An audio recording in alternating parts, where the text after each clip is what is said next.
పద్మశాలి కుల బాంధవులకు నమస్తే. నేను మీ వాసా లక్ష్మణ. ఇప్పుడు నేను చెప్పే విషయాలు మీరు కూడా ఒక పద్మశాలి బిడ్డగా ఆలోచించండి.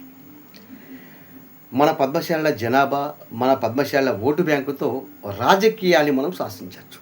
ఇప్పుడు ఏ పార్టీ అధికారంలోకి రావాలన్నా సరే ఓటే కీలకం కదా. మరి ఇంత జనాభా ఉన్నా, ఇంత ఓటు బ్యాంకు ఉన్నప్పటికీ కూడా మన పద్మశాలి సమాజాన్ని ఏ రాజకీయ పార్టీ పట్టించుకోదు. ఒక ఓట్లప్పుడు తప్పించి ఏ పార్టీ అధికారంలో ఉన్నా సరే, అది ఏ పార్టీ అయినా కావచ్చు, ఏ ప్రభుత్వం అయినా కావచ్చు, పద్మశాలి సమాజం పట్ల వివక్షనే చూపిస్తాయి. అసలు పద్మశాలి సమాజాన్ని పట్టించుకునే దాఖలాలు కూడా ఎక్కడ లేవు. ఎన్నికల సమయంలో మన పద్మశాలి ఓట్ల కోసం రకరకాల హామీలు ఇస్తున్నాయి. కానీ ఎక్కడైనా ఒకసారి మన పద్మశాలి సమాజ సమస్యలపైన కావచ్చు, మన పద్మశాలి సమాజానికి సంక్షేమం గురించి కావచ్చు, ఏ ప్రభుత్వాన్ని పట్టించుకున్నదా? అది తెలంగాణ కావచ్చు, ఆంధ్రప్రదేశ్ కావచ్చు, ఆ సెంట్రల్లో బీజేపీ కావచ్చు. మరి మనం మాత్రము పార్టీల జెండాలు మోసే కూలీలుగా మారిపోతున్నాం. ఇంత బాధ కలిగించే అంశం పద్మశాలి సోదరులారా. కాబట్టి పద్మశాలి కుల బాంధవులకు ఏం చెప్తుందంటే, ఏ పార్టీ అయినా కావచ్చు అండి, అది ఏ పార్టీ అయినా కావచ్చు, పద్మశాలీలకు రాజకీయ వాటా. నేను ఒక మాట చెప్తున్న పద్మశాలి కుల బాంధవులారా, ఏ సామాజిక వర్గం అయితే రాజకీయానికి రాజ్యాధికారానికి క్రమేణా దూరం అవుతుందో ఆ సామాజిక వర్గం ఉనికి కోల్పోయే ప్రమాదం ఉంది. మరి ఇంత జనాభా ఉన్నా, ఇంత ఓటు బ్యాంక్ ఉన్నా మనం రాజకీయ బానిసలుగా మిగిలిపోయాం. ఉదాహరణకి ఇక్కడ సిరిసిల్ల తీసుకుందాం. సిరిసిల్ల విషయం మాట్లాడితే మన పద్మశాలి ఓట్లతోనే ఎమ్మెల్యే గెలుస్తాడు, మన పద్మశాలి ఓట్లతోనే ఎమ్మెల్యే ఓడిపోతాడు. అంత ఓటు బ్యాంకు ఉన్న ఆ ప్రాంతంలో మొన్నటి అసెంబ్లీ ఎన్నికల సమయంలో ఏ పార్టీ అయినా సరే పద్మశాలి బిడ్డలకు ఎమ్మెల్యేగా అవకాశం ఇచ్చిందా? బీఆర్ఎస్ కావచ్చు, కాంగ్రెస్ కావచ్చు, బీజేపీ కావచ్చు, బీఎస్పీ కూడా పద్మశాలికి అవకాశం ఇవ్వలేదు.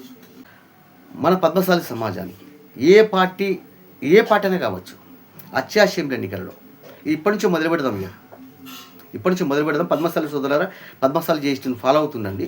ఏ పార్టీ అయినా సరే, సిరిసిల్ల కావచ్చు, కోట్ల కావచ్చు, జగిత్యాల కావచ్చు, ఏ ప్రాంతం అని కావచ్చు అండి, మన జనాభా ఉన్న కాడ ఏ పార్టీ అయితే మన పద్మశాలి సమాజానికి రాజకీయంగా గుర్తించదో, మనకు ఎమ్మెల్యేగా అవకాశం ఇవ్వదో ఆ పార్టీని బొందబెట్టాలి ఆ ప్రాంతంలో.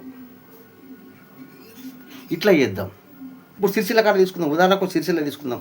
వచ్చే అసెంబ్లీ ఎన్నికలలో సిరిసిల్లలో ఏ పార్టీ పద్మశాలి బిడ్డకు బీఫామ్ ఇయ్యదో ఆ పార్టీని నామరూపం లేకుండా బొందబెట్టాలి.